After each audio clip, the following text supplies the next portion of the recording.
Därför att det är ett sånt sällsynt vedervärdigt system. Att på grund av människors hudfärg döma dem till en mycket sämre tillvaro. Och det är en skam för världen så länge detta består. Ja, det är mord på Sveavägen. Det var en slakt. Och det var en slaktare. Det var bödeln som visste precis vad han ville. Han blev inte skjuten som statsminister. Han blev skjuten som privatperson.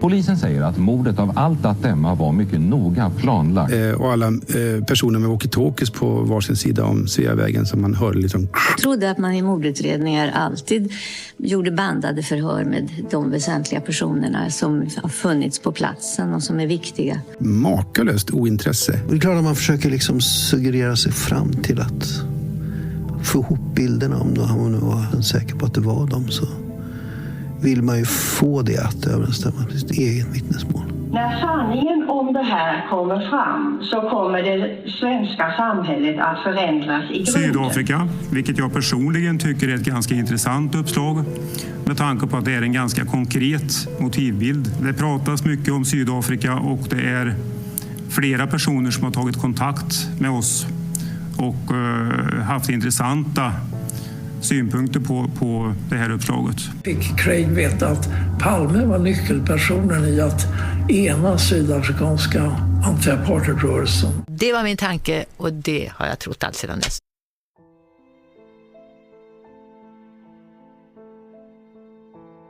Välkommen till en ny säsong och förmodligen den sista. I tidigare säsonger har vi gått igenom allt som hände runt mordplatsen genom att använda vedertagen vittnespsykologisk kunskap som grund för att tolka och analysera vittnesmålen och andra uppgifter som har med Palmemordet att göra. Med denna bas har vi sedan kunnat bygga på uppgifterna med vad alla mörkläggare har försökt grindvakta och flytta fokus kring genom åren. Vi har också avslöjat alla dessa personer och profiler som fortfarande arbetar heltid för att producera nya villospår och fokusera på att gräva fram nya ensamma galningar. Det har förhoppningsvis strypt alla deras inkomster eftersom ingen är väl så dum som man stöttar den fortsatta mörkläggningen. De enda som fortsätter att sponsra är mörkläggarna själva och deras pengar får gärna förbrukas på skräp. Men det viktiga, som vi gjort i folkbildningens tecken, är att beskriva på vilket sätt som det har gjorts. Och med fokus på ett sakligt och konkret innehåll, hela tiden kopplad till en helhet, för att förklara alla lösa trådar som omgärdat utredningen, så har det varit väldigt effektfullt och verksamt i att mörkläggarna helt enkelt ger upp och numera bara ignorerar alla uppgifter som lyfts fram på kanalen. Det har, som tidigare lyfts fram, blivit ett effektivt verktyg för att fortsätta att ta reda på vilka som är med i själva mörkläggningen. Och därmed varit hjälp för att förstå vilka uppgifter som är värda att gå vidare med och inte.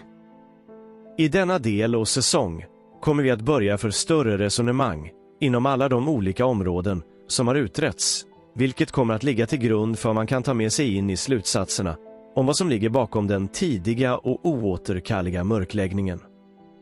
Som introduktion kommer vi att försöka återupprepa många av de uppgifter vi tidigare redovisat, just bara för att alla dessa ligger till grund för vilka slutsatser som kommer att dras, men också för slutsatser som inte kan ha hänt. Vi kommer också fokusera på många av de uppgifter som varit så avvikande, men i kontexten så otroligt avgörande för att kunna få fram sanningen bakom mordet och mörkläggningen. Därför att det är så viktigt att förstå att exempelvis ett uttalande om att Palme blev skjuten som privatperson och inte statsminister, i precis den anmärkningsvärda och samtidigt trovärdiga kontext som detta både uttalades och rapporterades, aldrig kan viftas bort. Det går inte att inte förstå att detta är signifikant och avgörande. Det är samma sak med Holmers om att sanningen bakom mordet skulle skaka det svenska samhället i grunden. Det går aldrig att tro på en ensam galen gärningsman eller simpelt fyllo bara för att det har hamrats in. Att man ska uppmanas att använda någon obskyr rakkniv från en Ockham för att lösa det enda svenska olösta statsministermordet vi har haft, som omgärdats av så många märkliga saker, ger även det belägg för att saker är mer komplicerade än vad alla ska vi få oss att tro. Speciellt som vi blir stämplade konspiratörer för att vi inte köper de officiella sanningarna. Det är nämligen i gränslandet i detaljer och uppgifter, i de motsägelser som finns, som är så viktiga och avgörande för det vi lyfter fram på kanalen. Det är i tillförlitlighet och trovärdighet som kunskapen inom vittnespsykologi blir helt avgörande för vilka slutsatser som kan dras. I en uppenbar omgående mörkläggning med ett manipulerat material runt mordet måste man även förstå vilka skillnader som avgör och som blir antingen rimliga eller orimliga. Det är här kunskapen om hur minnet generellt fungerar och skillnaderna mellan semantiskt och episodiskt minne spelar en helt avgörande roll. För att repetera så går det enkelt i ett vittnesförhör att byta ut andra sidan i förhöret som innehåller semantiska uppgifter om gärningsmannen som vittnet Delsbon erfor när han gick med på att ställa upp på mörkläggningen, vilket han senare har ångrat. Speciellt som hans uppgifter motsägs av den hederlige poliskommissarien Gösta Söderströms uppgifter, som han hörde kollegan Vinden rapportera in över radion, som han i sin tur fått av Delsbon. Motsägelserna i uppgifterna går inte bara vifta bort. De måste analyseras och slutsatser måste dras om vad som hände. Vittnen och deras uppgifter i sin kontext måste vägas och värderas baserat på kunskap. Både i samband med mordkvällen, men också förklaringar till varför Delsbon skulle kunnat gå med på att ställa upp på lögnerna. Man behöver hitta bakomliggande motivbilder till det. Att det kan ha med hans yrke och situation att göra. Andra vittnen har ju som kontrast bara gått upp i rök efter märkligt tillverkade vittnesförhör, vilket också säger något om hur mörkläggningen gått till. I andra fall är det episodiska minnet och kunskaper om detta självupplevda tolkande som ligger till grund för att det finns motsägelser som inte kan ha en rimlig förklaring i att en polis under mordnatten, när Sveriges statsminister blivit skjuten på öppen gatan, ska ha förhört statsministerns son. Som anmärkningsvärt helt plötsligt bara kommit på saker under mordnatten. Då skulle denna polis ha uppgivit i förhöret att han hämtat sonen vid föräldrarnas lägenhet, men senare själv uppger något annat och att sonen själv uppger något helt annat. Ett tydligt exempel på att den händelsen aldrig har hänt. Det går alltså inte att inte komma ihåg detta och skriva ner något annat i ett så viktigt och avgörande förhör under mordnatten. Det är inte självupplevt. Det är konstruerat. Speciellt inte när förhöret samtidigt innehåller ett direkt utpekande av den första ensamma galna gärningsmannen, den galne österrikaren. Det episodiska minnet kan inte vara så felaktigt utan att det finns någon mycket allvarlig förklaring till diskrepansen. Hjärnblödning, mytomani, genom korrumperat polisväsende är då rimliga och möjliga alternativ. När man sedan ställer just sonens uppgifter om en efterföljande man mot ett annat mycket trovärdigt och tillförlitligt vittne, som till och med såg samma film som paret Palme gjorde och självklart var lite starstruck över detta, och som hela vägen upp genom förhör och under rättegångarna mot Christer Pettersson hävdade att ingen följde paret Palme ända till kiosken utanför Adolf Fredriks kyrka. När hon bara väntade på bussen och inte gjorde något annat, så förstår man verkligen att sonens vittnesmål var uppdiktat och tillverkat i efterhand för att knyta ihop biobesöket med själva mordet. I just denna helt avgörande motsägelse och diskrepanserna i uppgifterna går det bara inte att släppa det och stirra sig blind på om det var en jacka eller rock mannen bar. Om mannen hade keps, glasögon eller något annat. Därför att trovärdigheten i uppgifterna i ett uppenbart påhittat förhör då bara kan värderas i att det är uppgifter som Palmeskenutredningen vill att man ska tro att det ska vara. Eller förändrar det bara för att vilseleda, vilket är detsamma som de uppgifter som Delsbon gavs i den andra sidan i förhöret. Uppgifter som han själv låter chockad över och knappt återger korrekt i mediasändningar dagen efter, när han uppger hatt och rock istället för ulster han skulle ha uppgett några timmar tidigare. Det blir inte rimligt. Hoppas alla förstår att det är i gränslandet mellan dessa helt avgörande uppgifterna som sanningen finns och absolut inte bara kan viftas bort. Det går helt enkelt inte att tro att man är lösningen på spåren, för är man även vägt in dessa helt avgörande motsägelser och därmed helt avgörande frågorna. Då behöver man gå hela vägen för att bekräfta sina misstankar, och i detta fall med Delsbon. Så jag ringde till honom tidigt i min utredning för att försöka förklara vad jag i min naivitet trodde att han var intresserad av att förstå, om det nu var så att han fortfarande undrade vad som hade hänt. Bekräftelsen kom såklart i att han inte ville det. Han var anmärkningsvärt avvisande och ville väldigt bestämt inte ens prata om det. Inte ens höra vad jag hade kommit fram till med annan kunskap.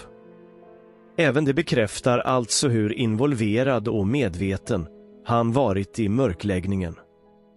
Detta ska såklart ställas i kontrast till andra vittnen jag pratat med, som inte alls har haft några invändningar mot att prata och lyssna. Som jag lyft tidigare, jag försöker inte döma någon, det finns säkerligen motiverade skäl, men det går inte att bara vifta bort hur en person agerar. Det måste vägas in i helheten. Det är även i dessa avgörande situationer man även behöver vara ödmjuk och förstå i vilken situation som en person har befunnit sig i och inte döma och dra förhastade slutsatser. Att försöka utgå från en normal människa i en exceptionell kontext som fattar andra beslut än vad som utifrån ses som normalt. Undvika att göra det stora misstaget med det fundamentala attributionsfelet i att döma ut en person för att man inte förstår personen i sin kontext. Vilket ofta rent utredningsmässigt är helt förödande eftersom du slutar söka förklaringar på vad som kan ha hänt. I fallet Delsbon hjälpte det att fortsätta söka efter svar, och enligt andra grävande så var han mycket besviken på polisen många år efter händelsen, och 13 år senare så vände Delsbon tillbaka från de tidiga Palmeskenutredningsutsagorna och uppger att det var ett möte på Sveavägen. Som verkligen var hans första uppgifter i den äkta första sidan i hans förhör. Cirkeln sluts och man förstår då hur han har blivit påverkad, indragen och utnyttjad genom åren. Att själv erkänna att man själv hade kunnat göra samma sak är ett mycket ödmjuk förhållningssätt till händelser som händer andra omkring en. Den riktigt stora fördelen blir då även att förstå vad den stora helheten handlar om. Vilket är det vi kommer att fördjupa oss i framöver. Men när vi ändå är och tassar i uppgifter runt själva mordet på Sveavägen så kommer vi inte gå igenom detta mer utförligt i denna säsong. De detaljerna är sedan länge utredda och redovisade. Vi vet därmed vad som hände vid mordplatsen. Dessa delar kommer aldrig att ändra sig. Det var Olof Palmes vän Theo paret mötte vid reklampelaren kort innan mordet, på väg hem från det planerade biobesöket. Det var därför som det var trevligt, de samtalade, och Lisbeth sa något strax efter på ett utländskt språk. När paret sedan lämnar mötet så står Theo kvar vid reklampelaren. Precis som vittnet Morelius beskriver det, kliver Anthony White ut från Dekorima-avfasningen och iskallt avrättar Olof med 2 skott och smidigt som en panter försvinner in på Tunnelgatan. Där en bridgespelande reklamgubbe från Täby redan lyckades stå i samband med skotten och fly från gärningsmannen och vara den enda som sprang upp för trapporna till åsen, medan gärningsmannen försvann vänster på Luntmakargatan norrut, bakom ryggen på en fokuserad Jeppson som följde den han hörde och utgick ifrån vara gärningsmannen. Lisbeth blev aldrig skadeskjuten, det var efterkonstruktioner för att hon skulle kunna vittna falskt eller vägra vittna i framtiden. Som sagt, det här kommer aldrig att ändras. Det är utagerat och klart. Avvikande uppfattningar är villospår. Det kan bara ha hänt ett enda händelseförlopp. Vi har sakligt och konkret gått igenom manipulerade vittnesförhör och hur vittnen har påverkats, hotats och anklagats. Hur vittnen har utsatts för rena rättsövergrepp som inte är förenligt med gällande rutiner för förhör. Ingen har tidigare förklarat alla polisers märkliga beteenden och hittat felen i de officiella sanningarna om varför exempelvis vittnet Nieminen gick med på att ljuga om möte med poliser nedanför trapporna. Ingen har tidigare gjort en så genomarbetad tidsuppskattning av händelserna på mordkvällen som ännu inte har behövts justeras.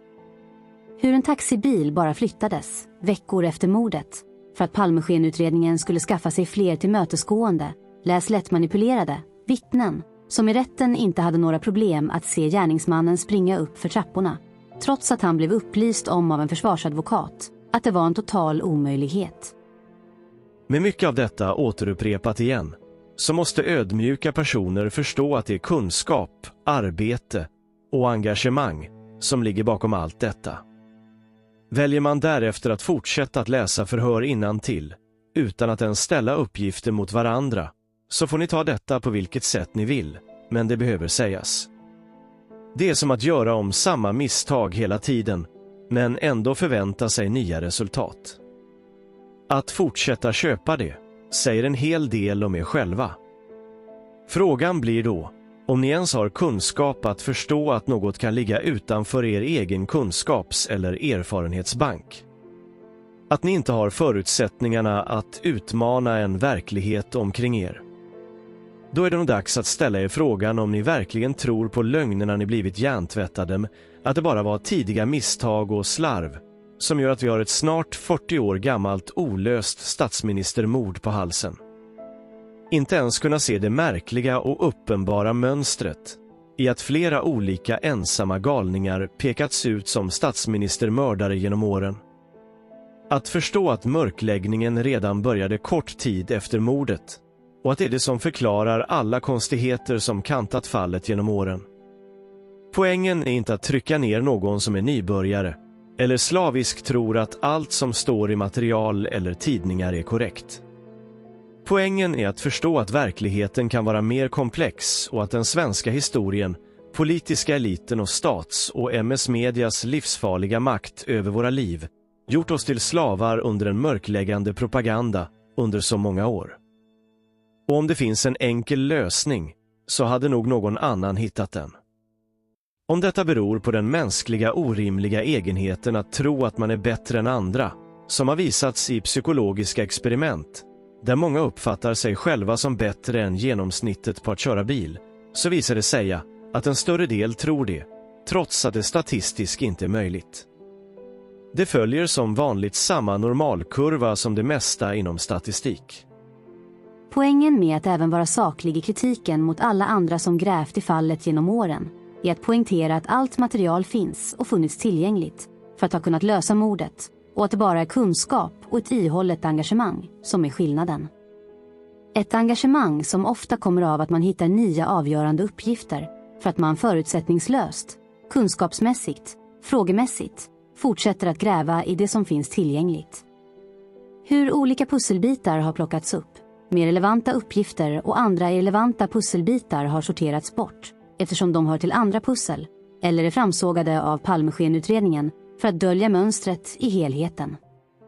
Jag hoppas verkligen att alla tar till sig av det och förstår omfattningen som ligger bakom. Alla böcker som lästs och som det har citerats och refererats ifrån. Men även hur uppgifterna har värderats och lyfts in i sitt sammanhang. Både när det gäller olika avgörande händelser, men också vilka personer som varit inblandade och möjliga motivbilder som ger mer rimliga förklaringar till varför personer har deltagit. Att folk förstår hur många böcker det har lästs som inte varit en del av denna utredning, men som har legat till grund för kunskapen som används. Det handlar också om att lyfta fram alla de personer som trots att de blivit förlöjligade, förminskade och karaktärsmördade, trots allt har bidragit med otroligt mycket information genom åren som har varit en förutsättning att ens klara upp vad som hände så här lång tid efteråt. Att försöka nyansera de officiella sanningarna om alla de misstag som skedde det första året och istället visa på att Holmers arbete var otroligt verkningsfullt och att även de kända citat som föll ur hans mun verkligen gjorde skillnad. Att uppgifter han senare lämnade i sina böcker även var viktiga detaljer i att förstå att vi skulle få facit en dag och att han var beredd på att behöva sota för det. Att han till och med i en av sina böcker uppgivit att Palme mördades i ett bakhåll.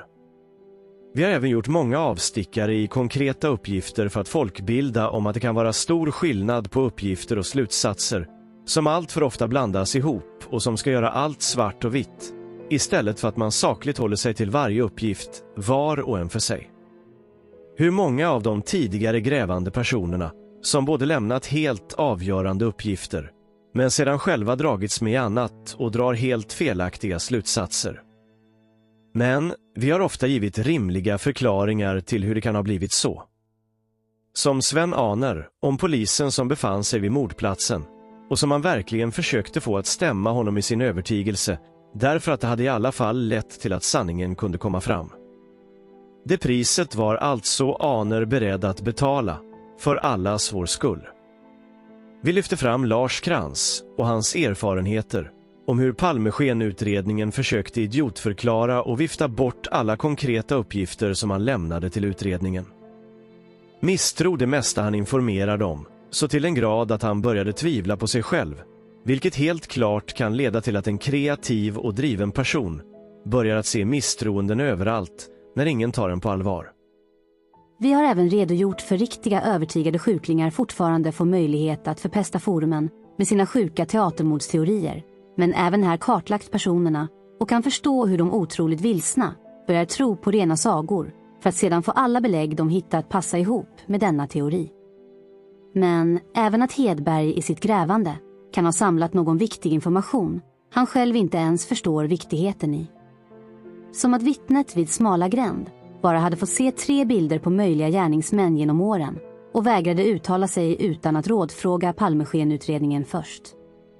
Men framför allt, att kartlägga mörkläggningen och de som fortfarande är en del av den har varit bland det viktigaste av flera skäl.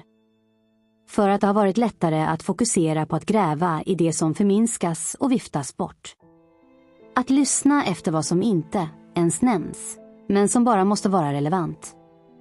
Men också vilka som uppenbart lyfter fram villospår, ensamma galningar eller påhittade galna hemsnickrade narrativ. Allt detta går också att använda som grund för vad som inte har med sanningen att göra. Det blir till faktiska belägg, även det. Vilket är mycket av det vi kommer att använda oss av när vi går igenom slutsatserna.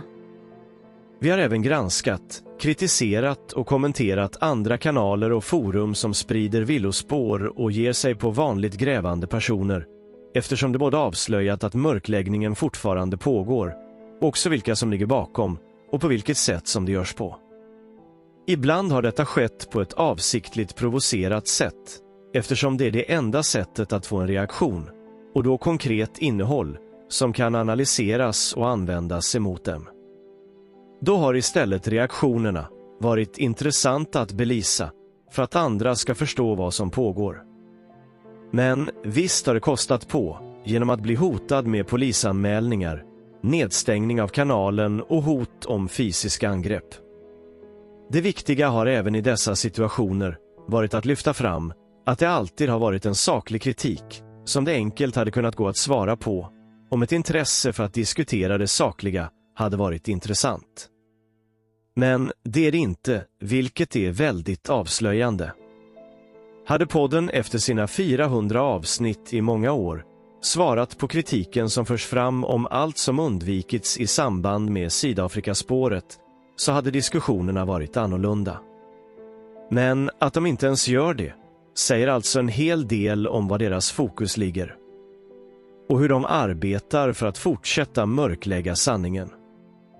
Att även våga utmana Wall och mobbtrion på hans blogg på det sakliga och konkreta sätt när jag tidigt förstod deras agenda och planerade narrativ håller jag fortfarande som en väldigt riktad insats i mitt provocerande och konfronterande arbete. En av de delar jag fortfarande kan känna mig riktigt stolt över själv när jag läser om det i efterhand och inser hur mycket jag själv utvecklats under dessa år. Avstängningar och utkastningar från olika forum vittnar såklart om samma saker. Det ger ytterligare belägg för hur omfattande och total som mörkläggningskampanjen är. Samtidigt som statsmedias representant får snickra ihop en bok som sedan ska hamras in via alla de upparbetade propagandakanalerna och bli den nya officiella sanningen, är med ännu en ensam galning som gärningsman, trots att uppgifterna har funnits framme i ett drygt decennium. Hur vi har försökt att lyfta fram mönster och paralleller med tidigare händelser som gör att vi bara enkelt kan avfärda nya villospår är som exempelvis när vi drog konkreta och sakliga paralleller mellan Stig Engström och Christer Andersson, som båda ljög, för att slippa åka dit som förväxlade personer eller som råkar vara innehavare av ett vapen som inte ens användes vid mordet, eftersom vittnen uppgav smällare i samband med skotten. Vi har även granskat andra kanaler, försökt förstå vilka ekonomiska motiv som ligger bakom att de bara harvar runt oändligt i ett manipulerat material för att parasitera på den tragiska händelsen, men utan att ha några som helst ambitioner att försöka få fram sanningen.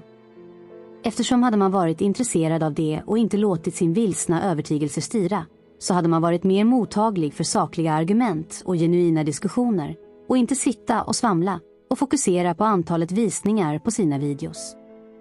Även detta blir till belägg, på samma sätt som de låtsasgrävande personerna Wall och Borgnäs ignorerar sakliga uppgifter. Med just Borgnäs skoningslösa utpekanden av poliser och Säpo genom åren så hoppas jag att alla förstår, efter den senaste serien om elefanten i rummet, på vilket sätt även denna del varit avgörande för att alla ska förstå hur vi blivit lurade och bedragna under alla år. Att det skulle varit högerextrema poliser som låg bakom själva mordet har aldrig varit en sanning. Det har varit ett enkelt kontrollerat villospår som haft sin utgångspunkt i alla de som var delaktiga i övningen som genomfördes på mordkvällen. Det är dock ingen slump att det var så, som vi kommer att komma in på.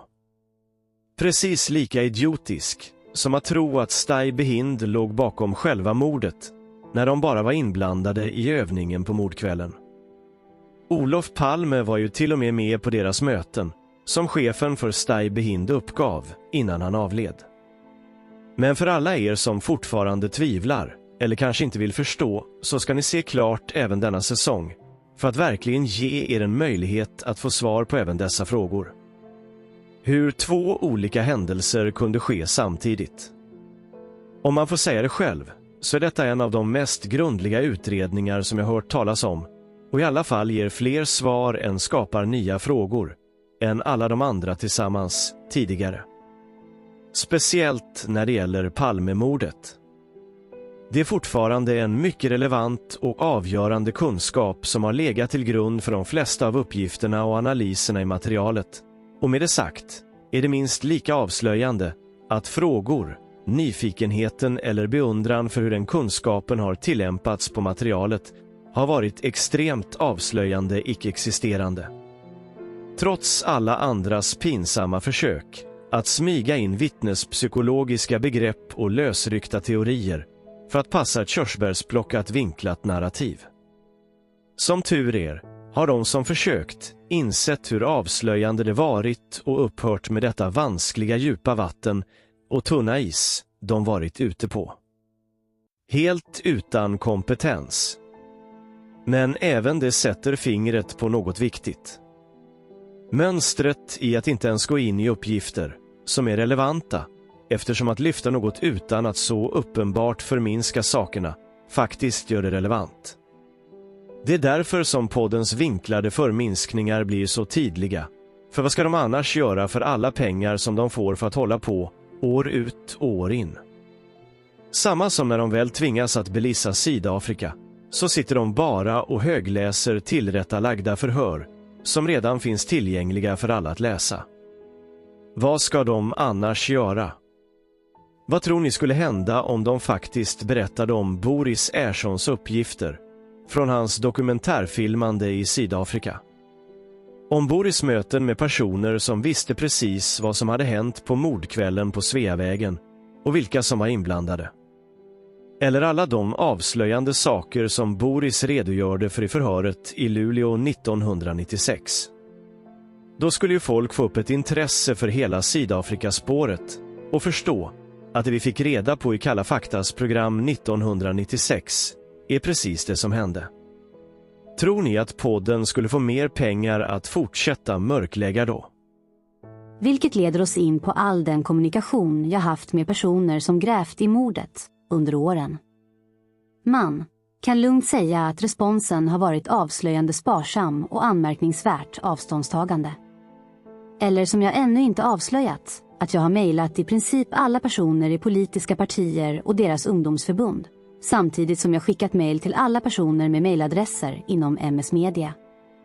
Har jag hittat mejladresser på nätet, har jag informerat om min utredning.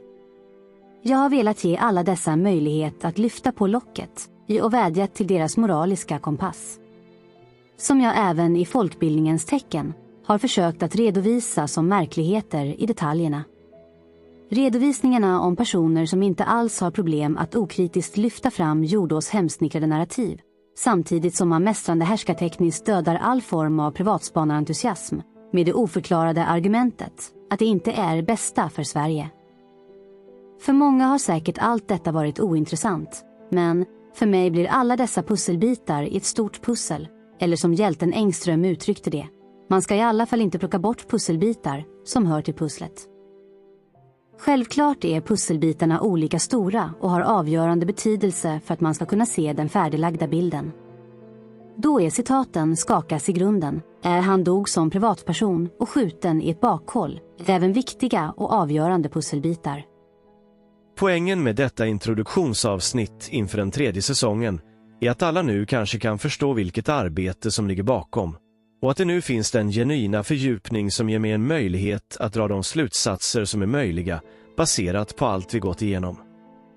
Fortfarande med reservation och att jag är öppen för att jag kan ha gjort fel, men tillräckligt ödmjuk inför det. Att jag kan dela med mig av hela utredningen i flera år för att om möjligt få någon att peka på vart min utredningen gick fel. Men med hela denna bakgrund och det arbete som nu är nedlagt anser jag mig faktiskt ha kunskap och belägg att dra slutsatser som tills vidare får gälla som min rimliga och kunskapsbaserade sanning. I många former handlar det även om att ny information och ny kunskap har kommit mig till dels sedan en lång tid tillbaka. Vilket innebär att jag har kunnat landa en hel del i det som tidigare kommit fram. Vilket också gör att denna säsong kommer att innehålla en hel del klargöranden av tidigare uppgifter. Men det finns också en tidsmässig aspekt och en timing med händelser i vår omvärld som gör att svenska folket, världen och verkligheten de flesta av oss lever i är mogen för sanningen.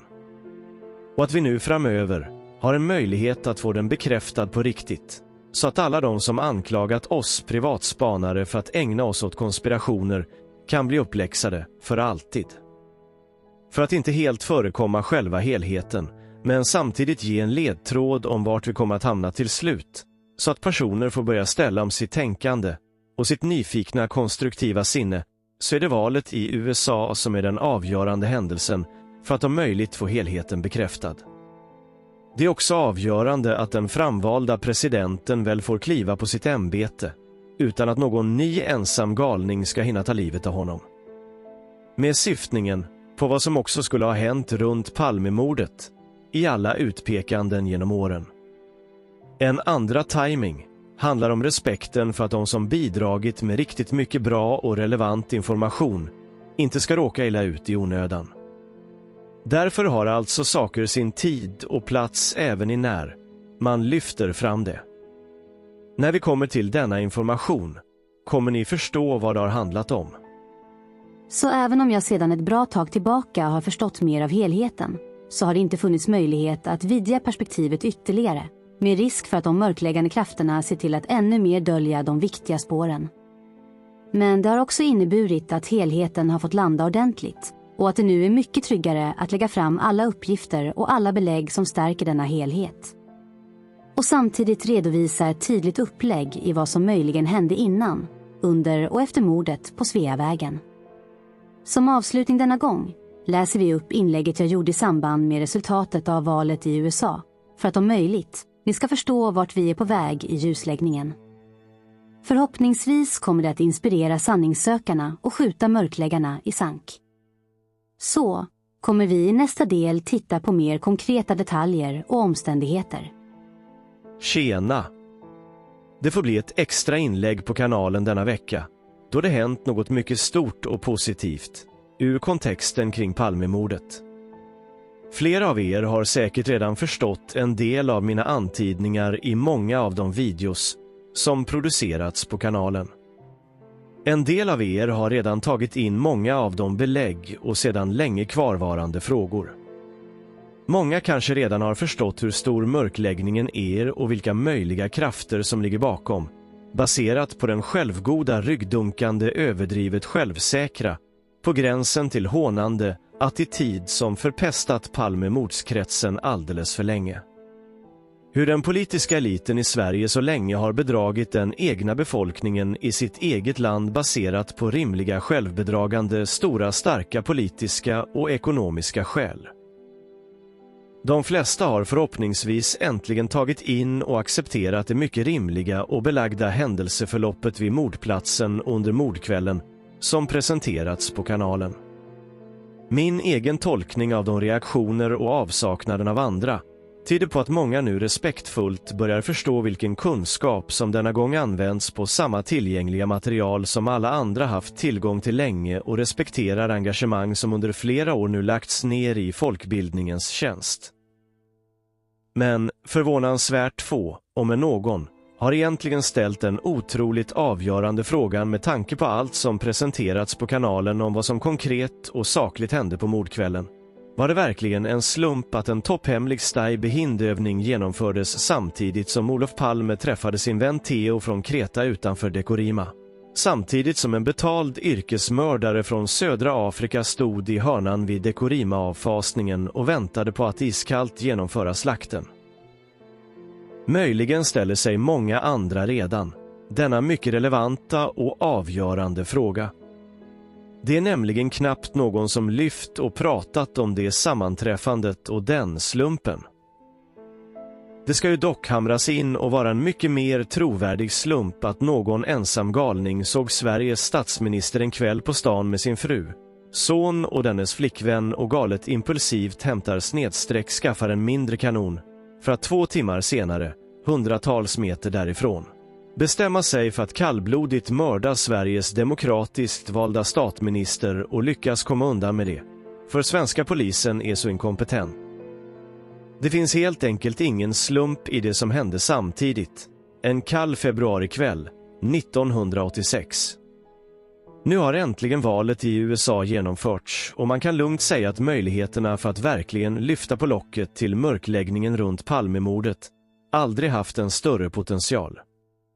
För oss Palmemords sanningssökare är det verkligen julafton. Även det stora kvittot på att det grindvaktande klägget i MS Media inte längre ska kunna hjärntvätta oss och till och med varandra i sina ekokammare. Att de till och med fortfarande tror att de sitter på makten över vad folk ska hjärntvättas med. Ni kommer absolut få se en stor skiftning i Palmemordskretsen framöver när den så självsäkra mörkläggningssekten inser att sanningen inte kommer att stoppa. Om vi nu tillsammans samarbetar och tar hjälp av inflytelserika personer från utlandet, då det inhemska politiska hycklande etablissemanget uppenbarligen vägrar snedsträck är intresserade av att lyfta sanningen, så får vi försöka göra det själva. Vi har helt enkelt 4 år på oss. Och om Trump och RFK-JR håller vad de lovar, så kommer de denna gång att avslöja vad som hände vid USAs Palmemord redan 1963 vid avrättningen av John F. Kennedy. Och jag är övertygad om att parallellerna är många och just nu skrämmer otroligt många gamla ansvariga ledare i detta land från vettet för vad de har varit delaktiga i, och som jag ser det har vi inget val. Om någon även ska försöka rädda det här landet från den hjärntvättande propagandamaskineriet som förpestar befolkningens tillvaro. Precis som det gjorts tidigare i USA. Låt oss tillsammans försöka driva fram den mycket nödvändiga sannings- och försoningskommissionen även i Sverige för allt som tidigare hänt. Som en vis man typ sagt, jag tror att behovet av att få veta är större än behovet av att straffa. Så ur ett förhoppningsvis pedagogiskt och folkbildande perspektiv så är det bara att ta in denna avgörande frågeställning om slumpen och ha den i bakhuvudet när ni ser material på kanalen framöver. Då finns det förhoppningsvis konstruktiva diskussioner vi kan föra tillsammans framöver i något avskilt forum. Långt från irrelevanta och numer nervösa mörkläggare. Det är nu dags att öka takten och jag har aldrig känt mig så peppad och engagerad som nu. Allt för våra kommande generationer och landets framtid. Hoppas verkligen att detsamma gäller för flera i befolkningen.